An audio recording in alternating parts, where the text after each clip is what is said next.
আৰম্ভ হ'ল পবিত্ৰ ভাদ মাহ লগতে আৰম্ভ হৈছে মা মনসা পূজাও হাজো সমষ্টিৰ বিভিন্ন প্ৰান্তত এই বছৰো মা মনসা পূজাৰ আয়োজন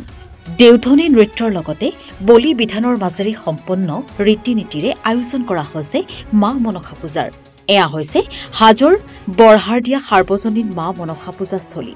5 দিনীয়া বিস্তৃত কাৰ্যসূচীৰে মা মনসা পূজাৰ আয়োজন শুকুৰবাৰৰ পৰা অনুষ্ঠিত হোৱা সাৰ্বজনীন শ্ৰী শ্ৰী মা মনসা পূজাৰ দ্বিতীয় দিনা ঘটলৈ নগৰ ভ্ৰমণ উলিওৱা হয় ইয়াৰ পিছতে আইসকলৰ নাম প্ৰসংগ দুপৰীয়াৰ ভাগত বলি বিধান কাৰ্যসূচী ওজাপালি নিখালৈ দেউধনী নৃত্যৰে অন্ত পৰে লগতে পূজা মন্দিৰ প্ৰাংগণত পূজাৰ প্ৰতিটো দিনে ভিন্ন প্ৰান্তৰ পৰা অহা 8জনকৈ পুৰোহিতে নিতৌ নৈমিত্তিক পূজা অৰ্চনা কৰিব বুলি জানিবলৈ দিয়ে সমিতিৰ বিষয়ববীয়াই লগতে পূজাৰ প্ৰতিটো দিনে 5ৰ পৰা 7,000 ভক্তই ভিৰ কৰিব বুলি জানিবলৈ দিয়ে মা মনসা দেৱীৰ পূজাখন 1922 চনৰ পৰা আমাৰ স্থাপিত হৈছে আৰু সেই দিন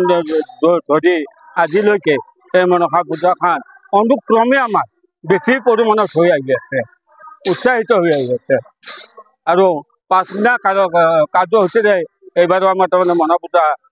আৰম্ভ কৰা হৈছে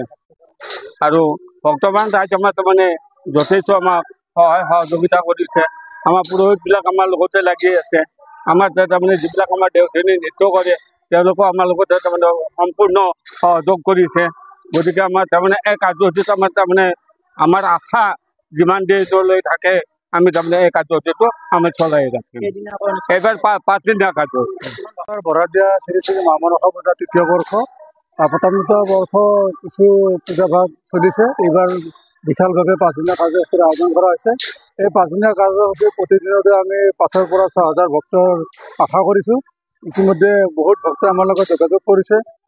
সকলোবোৰ ভক্তক আপ্যায়নৰ আমি ব্যৱস্থা কৰিম ৰাতিপুৱাৰ পৰা বিভিন্ন বন্তি প্ৰজ্বলনৰ ভক্তৰ সমাগম ঘটিছে গতিকে প্ৰতিটো দিনতে 4,000 পৰা 5,000 ভক্তৰ আমি আয়োজন কৰিছোঁ তীৰ্থনগৰী হাজোৰ ৰামদিয়াৰ এখন বৰহাৰদিয়া গাঁও এই কৃষিপ্ৰধান গাঁওখনত অন্য গাঁওবোৰৰ দৰে আমি পূজাভাগ আৰম্ভ কৰিছোঁ আশা কৰিছোঁ আমাৰ গোটেই 5 দিনৰ কাৰ্যসূচী সফলভাৱে ৰূপায়ণ হ'ব আৰু সাফল্যমণ্ডিত হ'ব আজি বিভিন্ন কাৰ্যসূচী আছে ৰাতিপুৱাৰ পৰা আইসকলৰ নাম প্ৰসংগ আছে আপোনাৰ ওজাপালি আছে ঢুলীয়া আছে দুপৰীয়াৰ ভাগত বলি বিধান হ'ব তাৰপিছত বৃহৎ ডাঙৰ এটি ঘটলৈ প্ৰচেছন আৰম্ভ হৈছে বলি বিধান হ'ব বলি বিধানৰ বাবে বিভিন্ন ভক্তই বিভিন্ন দান আমালৈ আগবঢ়াইছে আৰু আটাইবোৰ ভক্তকৈ আমি অতিথি আপ্যায়নৰ ব্যৱস্থা কৰিছোঁ বৰহাৰদিয়া যি মা মনসা পূজাৰ উপস্থিত থকা আমাৰ পুৰোহিত 8জন 9জন আমাৰ বৰ্তমান লিটো আছে আৰু আমাৰ ভক্ত মানুহ আমাৰ ৰাইজৰ লগত পূজাৰ লগত কমিটিৰ লগত সহযোগ কৰিছে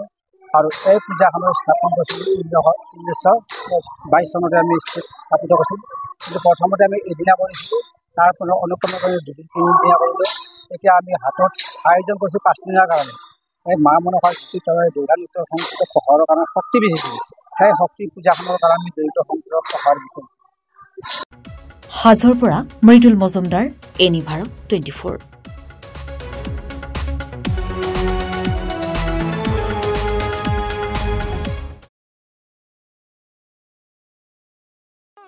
ৰব আপুনি যে এটা অপৰাধ কৰিবলৈ গৈ আছে আপুনি জানেনে এই নাবালিকা গৰাকীক এতিয়াই বিয়াত বহুৱাটো যে এটা অপৰাধ আপুনি জানেনে অপৰাধ কেনেকৈ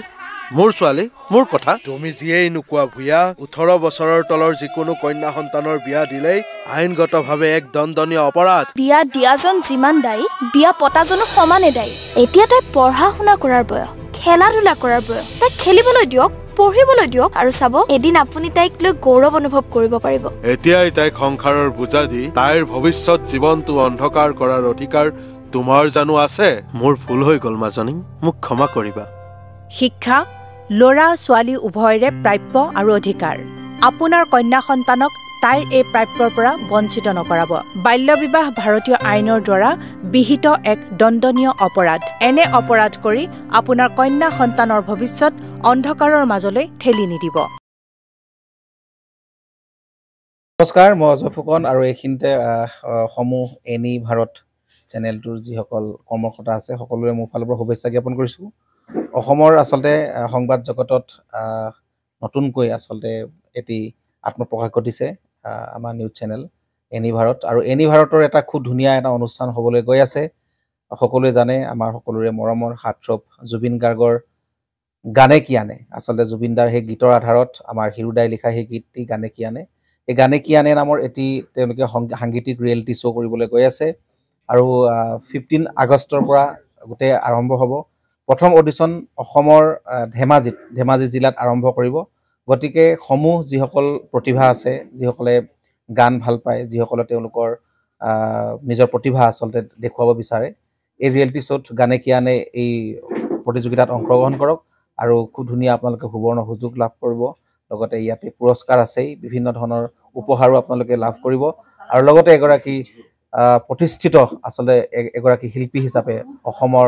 সাংস্কৃতিক জগত আপোনালোক প্ৰতিষ্ঠা লাভ কৰিব গতিকে গোটেই অনুষ্ঠানটোলৈ মোৰ ফালৰ পৰা শুভকামনা থাকিল আৰু লগতে এই অনুষ্ঠানটোত আপোনালোকে অংশগ্ৰহণ কৰিব আমিও আছো আৰু সকলোকে আমি লগ পাম ধন্যবাদ